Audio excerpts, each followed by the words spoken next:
VKP music present. बोली बोली बाबा सोमेश्वरनाथ की।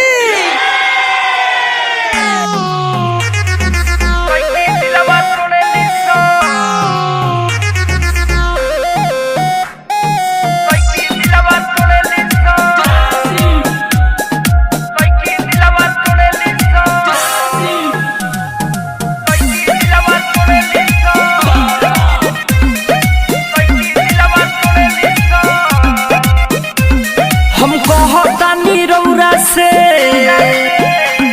रउआ पूछी ना गौरा से, बाबा पूछिए ना। हमको हतानी रउरा से, रउरा पूछी ना गौरा से। मीठा मीठा बोल बोल के मुहमा काहे मोड़ेली सो। का कमी होला लइका में कि लइकी दिलवा तोड़ेली सो। बाबा ए बाबा फिर केकरा लागू सावन के पूरा सोमारी करेली सो।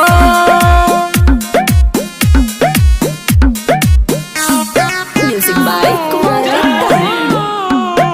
बाबा ए बाबा लइकी दिलवा तोड़ेली सो।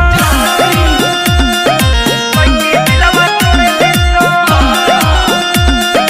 लइकी दिलवा तोड़ेली सो। कैसन बाटे बाबा जग के ई रीत हो।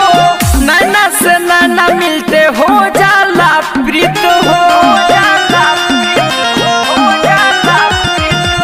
कैसन बाटे बाबा जग के ई रीत हो। नैना से नैना मिलते हो जाला प्रीत हो। सीताराम के नाम लेके दिल से दिलवा जोड़ेली सो।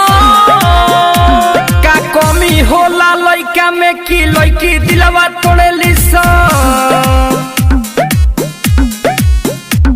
फिर केकरा लागू सावन के पूरा सोमारी करेली सो।